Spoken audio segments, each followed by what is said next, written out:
220 கோடி செலவு பண்ணி ஒரு மனுஷன் வந்து நாயா மாறியிருக்காரு மக்களே. ஸோ அவர வந்து டாக் மேன் அப்படின்னு வந்து சொல்றாங்க. ஜப்பான்ல தான் இந்த சம்பவம் வந்து நடந்திருக்கு. இத வந்து நெறைய பேர் வந்து ஃபேக் அப்படின்னு வந்து சொல்றாங்க. ஆனா இதுல வந்து உண்மையும் இருக்கு. என்ன நடந்தது அப்படிங்கிறத இந்த வீடியோல பார்க்கலாம். வாங்க வீடியோக்குள்ள போலாம்.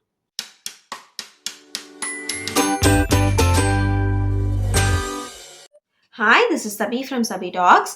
இப்போ வந்து இந்த வீடியோ வந்து சோஷியல் மீடியால பயங்கரமா வைரல் ஆயிட்டு இருக்கு. அதாவது ஒரு மனுஷன் வந்து அப்படியே நாயா மாறியிருக்காரு. நம்மளுக்கு பார்த்தாலே தெரியும். அவருடைய கண்ணு மட்டும் வந்து பார்த்தீங்கன்னா, நம்மளுடைய மனுஷன் கண்ணு மாதிரி இருக்கும்.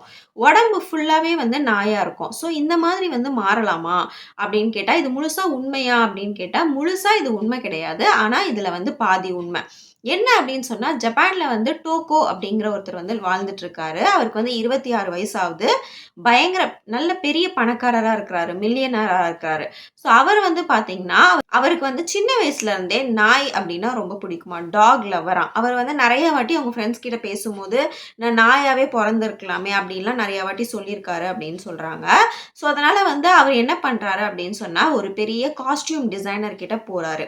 ஸோ அவங்க கிட்ட போயிட்டு ஜப்பான்ல இருக்கிற ஜெப்பெட் அப்படிங்கிற ஒரு ஜாப்பனீஸ் ஸ்டூடியோ வச்சிருக்காங்க. ஸோ அவங்க தான் அந்த பெரிய காஸ்டியூம் டிசைனர். ஸோ அவங்க கிட்ட போயி அச்சசலா அப்படியே வந்து டாக் மாதிரியே இருக்கணும். ஸோ அந்த மாதிரி ஒரு காஸ்டியூம் வந்து எனக்கு ரெடி பண்ணி குடுங்க. ஒரு ட்ரெஸ் வந்து எனக்கு ரெடி பண்ணி குடுங்க அப்படின்னு கேட்குறாரு. ஸோ அவங்களும் வந்து பார்த்தீங்கன்னா, 40 டேஸா கன்டினியூஸா இந்த ஒரு ட்ரெஸ்க்காகவே வந்து ரொம்ப எஃபோர்ட் போட்டு அச்சசலா வந்து பார்த்தீங்கன்னா, ரெடி பண்ணி குடுக்குறாங்க.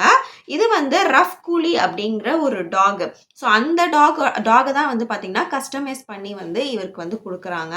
இதுக்கு வந்து நெறைய பேர் என்ன சொல்றாங்க அப்படின்னு சொன்னா, இவர் வந்து ஏதோ ஆப்ரேஷன் பண்ணிட்டாரு, சர்ஜரி பண்ணிட்டாரு, இவர் பெரிய பணக்காரரு. ஸோ இதெல்லாம் பண்ணி மாறியிருக்காரு அப்படின்னு சொல்றாங்க. பட் அதெல்லாம் எதுவுமே பண்ணல. இது ஜஸ்ட் ஒரு ட்ரெஸ்ஸு தான். ஸோ அது மேல வந்து போட்டிருக்காங்க. இந்த ஃபேன்சி ட்ரெஸ் காம்படிஷன்லாம் நம்ம பண்ணுவோம்ல. ஸோ இத வந்து ஹை லெவல்ல பண்ணக்கூடியவங்க. ஸோ இத வந்து இவருக்கு பண்ணி குடுத்துருக்காங்க. இதுக்கு வந்து 220 கோடி செலவு பண்ணியிருக்காரா அப்படின்னு கேட்டா, அதுவுமே கிடையாது. 2,000,000 வந்து செலவு பண்ணியிருக்காரு. ஸோ அவருக்கு வந்து அது 2,000,000 அப்படிங்கிறது பெரிய விஷயம் இல்ல. ஏன்னா நான் சொன்ன மாதிரி அவர் ஏற்கனவே வந்து ஒரு பெரிய பணக்காரரா வந்து இருக்கிறாரு. ஸோ நம்ம இந்தியா மணி படி பார்த்தா எவ்வளோ அப்படின்னு சொன்னா, 11லருந்து 14,00,000க்குள்ள வரும். 2,000,000 அப்படின்னு சொன்னா. ஸோ அவ்வளோ வந்து அவர் செலவு பண்ணி, அந்த மாதிரி ஒரு ட்ரெஸ்ஸ வந்து கஸ்டமைஸ் பண்ணி, இப்ப அத வந்து போட்டு என்ஜாயும் வந்து பண்ணிட்டுருக்காரு மக்களே. ஸோ இந்த விஷயம் வந்து நடந்தது உண்மதான்.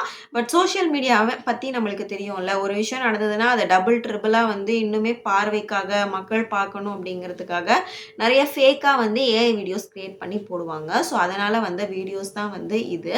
ஸோ ஒரு மனுஷன் வந்து பார்த்தீங்கன்னா, காசு அதிகமாயிட்டா என்னென்ன ஆசைகள்லாம் வருது பாருங்களேன். ஸோ அதனால வந்து காசு அதிகமானாலும் வந்து பிரச்சனை தான் போல இருக்கு. ஒரு மனுஷன் அப்படிங்கிறது எவ்வளோ அழகான ஒரு படைப்பு. ஸோ அனிமல்ஸும் ஒரு நல்ல படைப்பு தான். பட் இருந்தாலும் நான் வந்து அனிமலா மாறணும், இல்ல அனிமல் வந்து மனுஷனா மாறணும் அப்படின்னு நினைக்கிறதெல்லாம் வந்து ஒரு ஃபன்னா இருக்கு.